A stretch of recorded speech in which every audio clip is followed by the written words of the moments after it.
It's a pleasure for me to introduce this session. I was here 19 years ago, and just after that and after the publication of the World Development Report in 1993 that had the first DALI figures, we managed to get this topic of burden of disease into the executive board in WHO. And so I was asked to defend the DALIs, and I did so. And then Chris was sitting behind me, and then I was publicly attacked by the Director General of WHO, Hiroshi Nakajima, that said that this had no relevance to the work of WHO. I looked then at Dave DeFerranti and Richard Feacham that were sitting across the hall, because I thought they would make an intervention, but they kept quiet. So with that enthusiasm at that time, I must say, particularly as I had to start to draft speeches for politicians, that my use of DALIs has sort of declined somehow, because politicians need to speak very simply and speak about things that is very easy to understand. They cannot use time to explain what health systems means or what DALIs means. So wherever you can talk about mortality instead of DALIs, then I, for those reasons, have preferred to do it. And I must say I have usually managed to do it. So I hope now on this session that we will really have an opportunity to discuss that particular issue. And when you look at what has happened over these years, I'm not sure that the DALIs has actually brought much into the question of priorities so far. So I think, but this is a biased standpoint from my point of view, probably. So I think now, being convinced of the concept, it is the question of how can it then what and how can it contribute significantly to the priorities discussion, as well as to actually to move priorities into action. Because often in some areas like mental diseases, we know the figures have been big, and for injuries, they pointed out 19 years ago that was a neglected area. But what has happened? So with this, I look forward to hear the introduction from Chris Murray, and then we'll have discussion afterwards.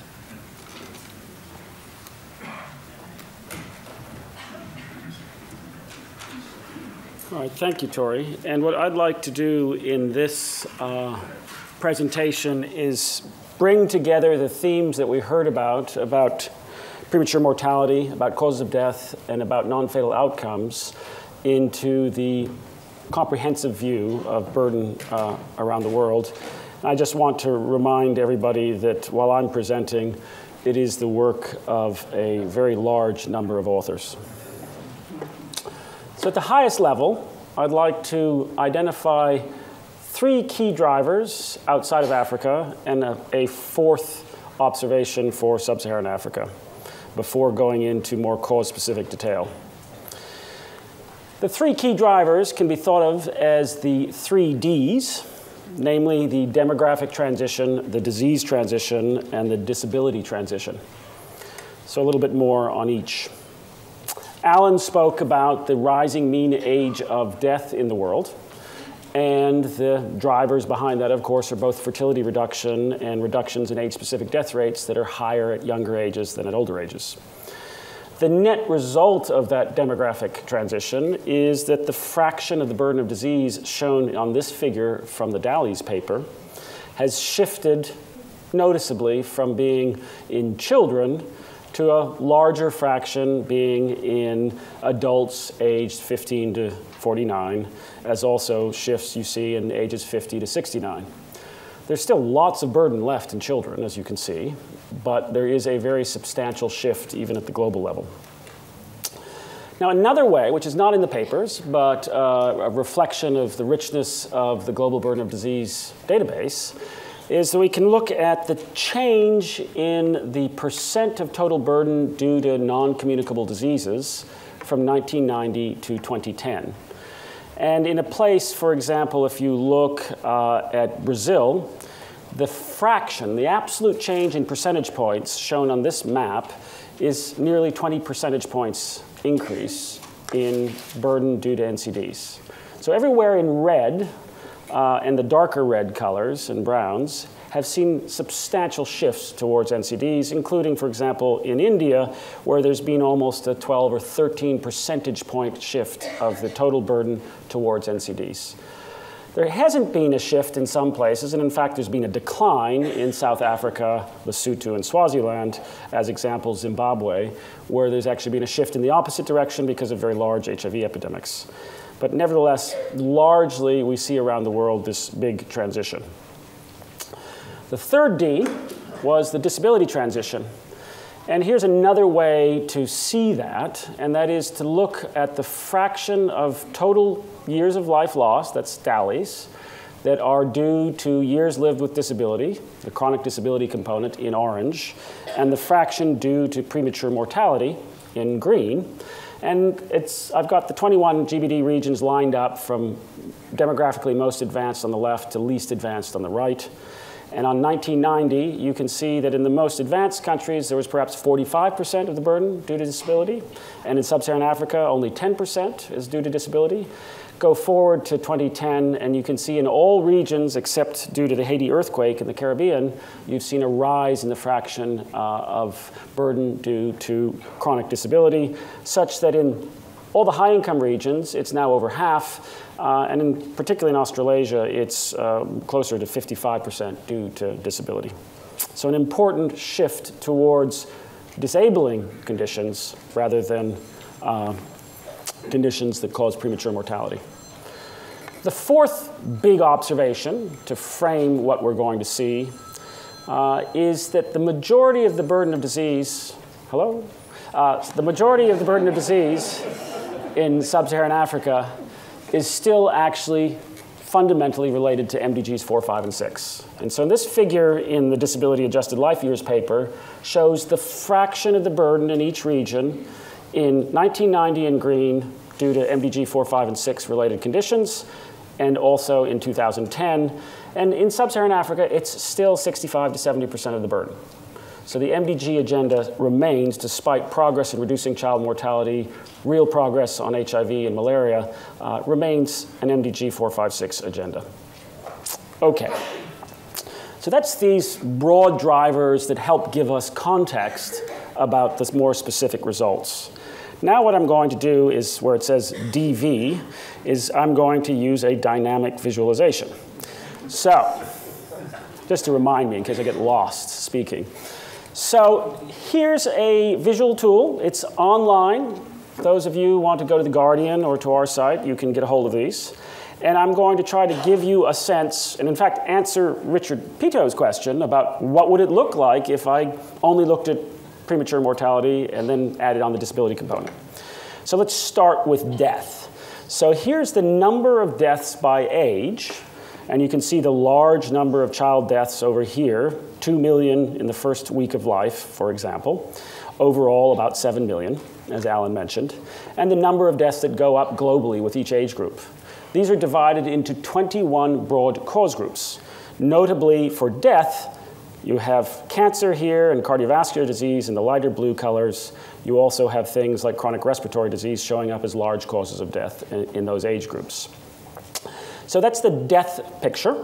Now I can look at the distribution of the percent distribution by each age so that we can drill down and see that although the volume of death goes up with age, you can have a look at the composition by cause, and that's what Raphael showed in a different way and is also showed in the papers. But let's go back to numbers. and shift from death to premature mortality. Remembering that although Tory likes to tell politicians about deaths, the death at age 10 represents a much greater loss of years of life lost, or of lifespan, than a death at age 85. So if I shift to years of life lost, you can suddenly see the importance still globally of deaths under 5. These are truly a tremendous volume of lost years of life represented by deaths at young age and the long duration that they have lost compared to a lifespan of 86 years. But it also shows the huge volume of premature mortality in young and middle-aged adults. And you can also see the cause composition. And when you look at premature mortality, we suddenly are reminded about the importance of intentional injuries, of things like unintentional injuries or transport in purple here, as well as a range of other causes, as well as HIV/AIDS and tuberculosis shown here in yellow. Now, if I want to add and look at the disability component, here's years lived with disability by age. Lots of years lived with disability in young and middle-aged adults. Lots of those years are mental disorders and substance abuse, diabetes and other endocrine disorders, the musculoskeletal disorders, which have historically, I think, been underestimated, and now we see their real magnitude. And then a mixture of things like vision loss, hearing loss, anemias, showing up in this category of other non-communicable. So the big volume globally in those young to middle-aged adult age groups. Put them together and we get DALYs. And that's the picture here, which is the complexity of global health. There's still the agenda around years lost in children. There's the volume of both disability and premature mortality in the age groups 15 to 60 or 65. And then at the older age groups, dominated still by cancer and cardiovascular disease. So that's one way of looking at the distribution and how the parts fit together, death, premature mortality, disability, into this construct around burden.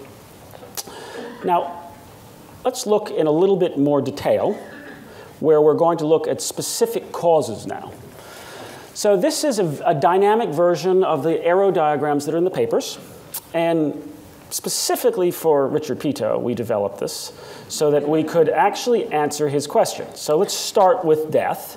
We have death. Ischemic heart disease in a straight death count was number 1 in 1990. It's still number 1 in 2010, despite, and is going up in absolute terms by 35%.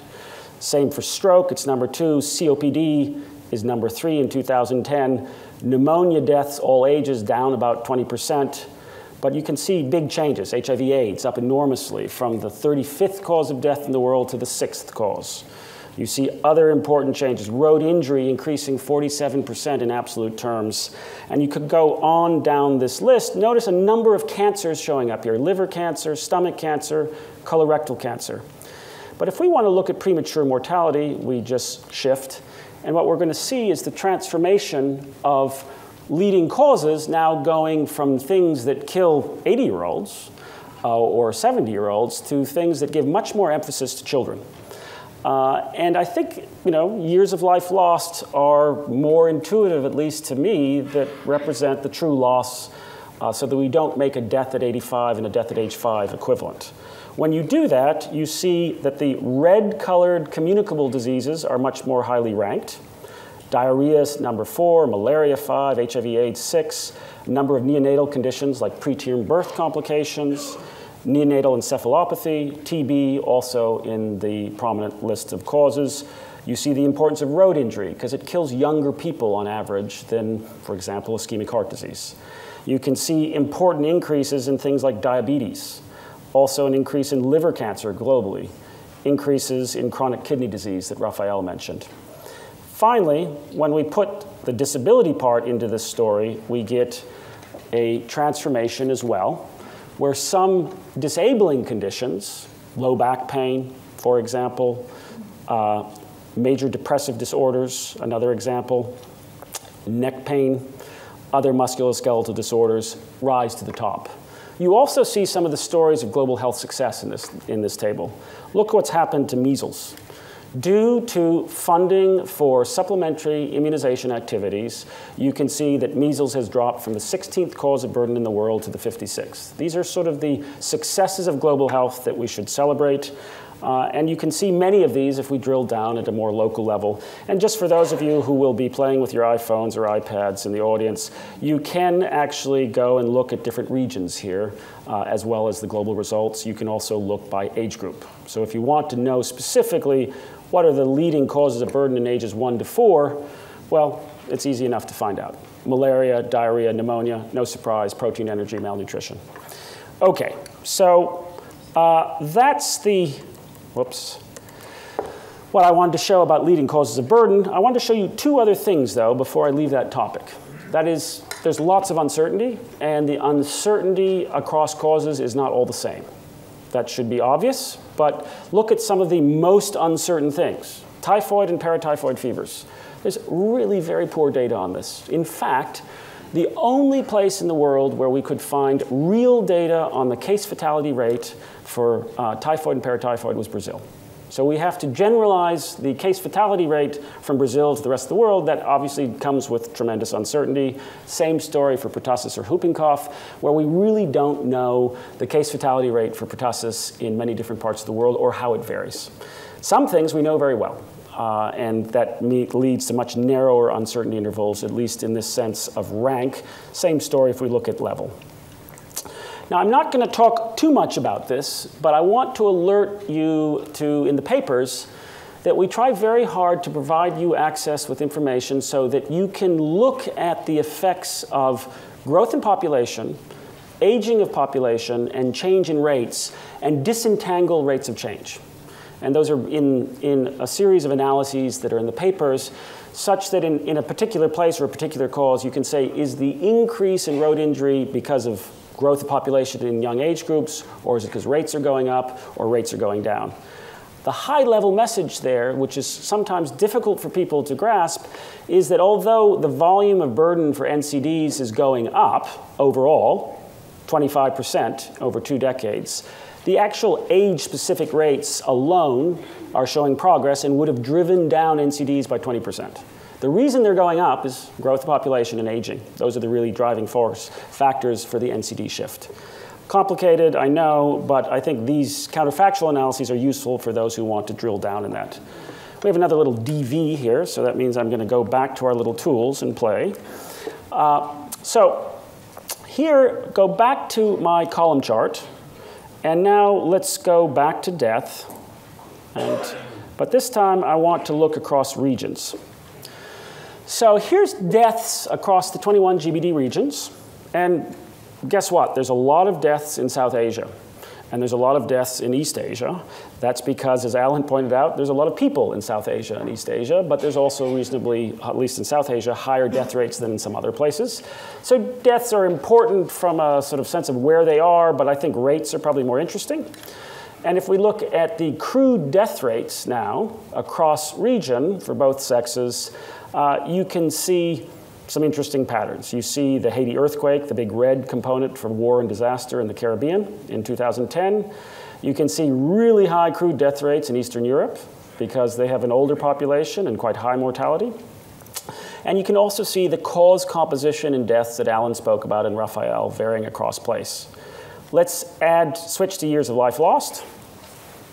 You see that in terms of years of life lost, when we're looking at rates, much higher in the developing countries, or in sub-Saharan Africa, I should say, and the cause composition is quite different.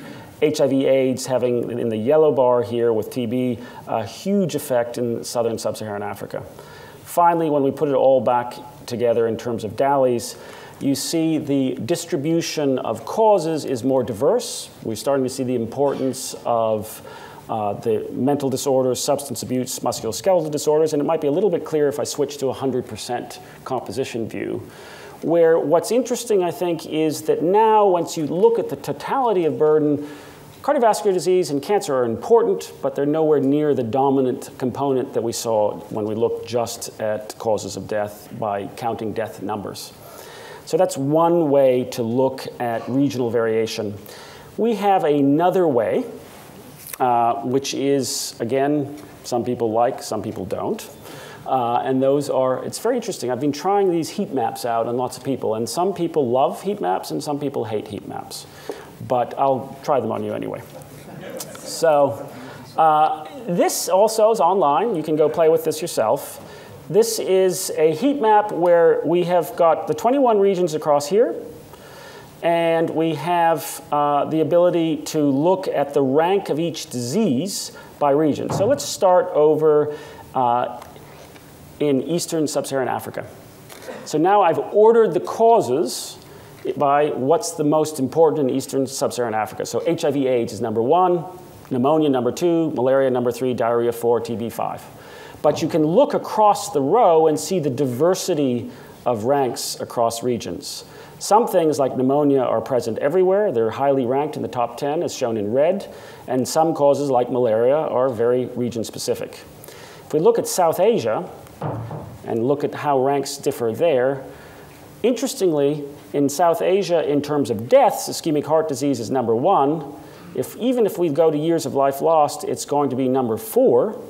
And if we put it in terms of DALYs, you're going to see that still, despite, or not despite, given the extent of the epi-transition there and demographic change, you have pneumonia, preterm birth, and diarrhea at the top, but ischemic heart disease and COPD are 4 and 5 for South Asia. If you look at Latin America and Central, you can again get to the epidemiological heterogeneity that's been a theme here. Interpersonal violence, homicide is number 1 as a cause of burden. Then you have ischemic heart disease and diabetes. Then you have road injury. Come here to Western Europe, and you get a story that is, again, quite different, with both disabling and premature conditions, as well as conditions causing premature mortality at the top, depression at number 4, lung cancer at 5, falls at number 7.